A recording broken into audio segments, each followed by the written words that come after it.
melanjutkan pertanyaan saya yang kemarin ya dok ya. Oh siap. Ya. Eh, Kemarin kan saya sudah tanya ciri-ciri sapi yang calon induk yang bagus. Kemudian calon induk yang mudah untuk menghasilkan pedet atau gampang dikawinkan. Nah ini pertanyaan saya yang ketiga. Ini dok, Pak Dokter Samyono ini kan buka praktek sudah 14 tahun lebih ya. Dan kebanyakan sapi, peternak kecil sapi yang keluar masuk kandang dan memberi inseminasi buatan maupun memberi pertolongan kesehatan. Ya, pertanyaan saya, adakah faktor-faktor yang membuat inseminasi buatan itu gagal? Atau saya balik, faktor apa yang menyebabkan keberhasilan inseminasi buatan? Sama aja ya? Ya sama aja. Oke, apa saja dok? Tolong dok, diceritakan untuk viewer YouTube saya agar peternak-peternak pemula di viewer saya itu mudah nanti bisa sukses. Ya. Makasih. Terutama untuk peternak-peternak pemula ya, untuk keberhasilan IP kan ada beberapa faktor dari Pemiliknya, hewannya, hewannya, dan inseminator sendiri. Kalau dari faktor pemilik, jadi pemilik itu harus tahu betul karena dia yang memelihara tiap hari, jadi harus tahu betul tanda-tanda sapi kalau sapinya itu birahi. Oh, jadi dia harus tahu sapi birahi bagaimana. Ya, terus kemudian kalau dari pemilik itu juga ini harus tahu kalau sapi itu birahinya mulai kapan. Jadi jangan kalau pas itu birahi terus langsung lapor, langsung datang, enggak. Kalau bisa kan dikasih selang waktu, atau ada lapornya itu kapan gitu ya? Iya, ada juga pemilik yang lapornya udah telat, kadang-kadang birahinya udah kemarin, lapornya baru hari ini. Oh Itu gitu. juga mempengaruhi. Jadi lapornya lebih baik di saat awal apa saat Di pertengahan pertengahan. birahi. Jadi kalau ibaratnya birahi pagi, nanti lapor siang bisa, atau langsung telepon nanti minta tolongnya inseminatornya datangnya agak sore di atas jam 12. Tapi kalau seandainya awal birahi lapor, kemudian perkiraan untuk inseminasi buatannya yang tepat datangnya kapan, mungkin inseminatornya lebih tahu ya dok ya? Ya biasanya kalau inseminator udah lama itu biasanya mereka akan menanyakan mulai birahinya kapan. Oh gitu. Ya gitu. Jadi kalau masih baru awal-awal, nanti inseminatornya akan menyesuaikan menunda ini datangnya gitu ya. Itu kalau dari yang pemiliknya. Sekarang kalau yang lainnya ini dari apa dong?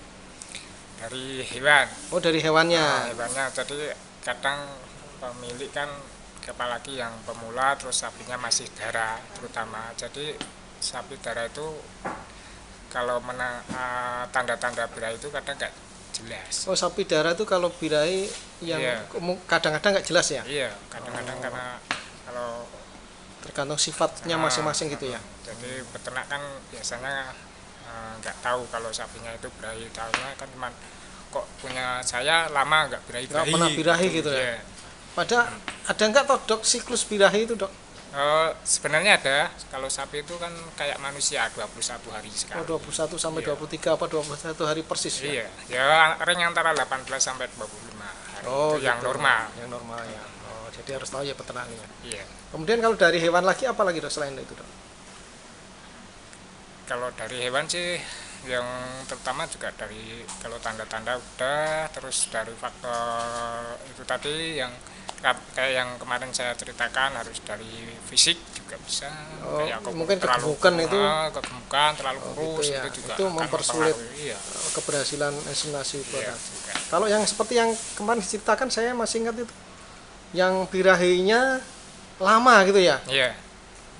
Kan ada juga yang birahi itu kan kalau normalnya kan cuman di teorinya itu kan 24 jam. 24 jam. Tapi kalau yang sampai 3 hari 4 hari, kadang-kadang sampai 1 minggu itu juga berpengaruh pada saat inseminasi, terutama itu Kapan nanti, tepatnya susah ya? Iya, itu pasti akan terjadi kawin berulang. Oh iya. Jadi kalau birahinya normal dok, kalau awal ketahuan itu pagi, awal birahinya itu sebaiknya di pertengahannya, jadi siang apa sore itu nyuntiknya? Antara kalau dia tahu mulai birahi antara 12 jam sampai 18 jam setelah mulai birahi itu waktu yang bagus paling tepat ya untuk inseminasi, tingkat keberhasilannya lebih tinggi. Selain itu faktornya tadi kan sudah dari faktor pemilik ya, pemilik, kemudian hewannya. Ada faktor lain dok?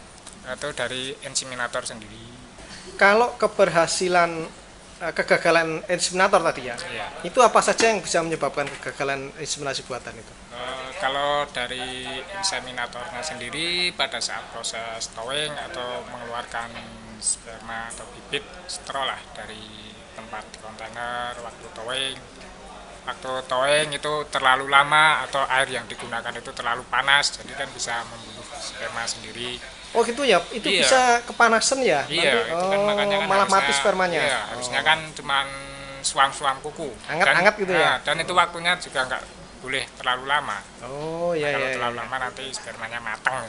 Faktor teknis ini ya. Iya. Kemudian apalagi dok? Terus dari penyimpanan spermanya juga. Oh penyimpanan spermanya. Iya, jadi kan itu kalau dari dalam kontainer itu nitrogen itu harus tersedia terus, harus ada terus. Soalnya itu nanti kehabisan 2 jam 3 jam aja udah rusak semua. Rusak ya Iya, spermanya jadi yang inseminasi di dalam kan stro-stro juga itu ya. nggak bisa. Terus juga faktor inseminator mungkin datangnya juga terlambat juga bisa karena mungkin kebanyakan Order ya? kerjaan, orderan itu juga Oh gitu ya. berpengaruh terhadap keberhasilan ini juga. Jadi harusnya datangnya siang karena gara-gara banyakkan pekerjaan akhirnya sore baru datang Iya, gitu ya. itu juga Oh. ada risiko. Terus apa lagi dok? Terus, Masalah pengalaman nggak ada dok? Pengalaman inseminator dok? kalau saya sih biasanya saya lihat padonan juga ya. Kalau kan biasanya kalau sapi berai itu kan keluar lendir atau leleran Iya, lah iya. istilahnya. Itu kalau sudah nempel, udah kering sekali itu berarti peternak itu lapor udah terlambat. Terlambat ya? Iya, Oh. Biasanya akan gagal. Biasanya kalau masih puncak-puncak berai itu kan leleran masih basah. Masih Biarpun basah, kadang oh. agak kering itu namanya masih agak-agak basah gitu. Biasanya itu tingkat keberhasilannya juga lebih bagus. Oh ya, itu aja ya dok ya. Iya. Jadi kalau saya ulangin ya dok ya, Iya. bisa dari peternak, bisa dari Hewan. sapinya atau hewannya, kemudian bisa dari faktor inseminator. Inseminator itu baik alat bahannya maupun inseminatornya sendiri. Iya. Oke dok, sekarang kalau menghubungi dokter Saminu, saya telepon ini yang untuk daerah Jogja sama Jogja Bantul khususnya ya, kan Iya. bisa hubungi dokter Sam ya.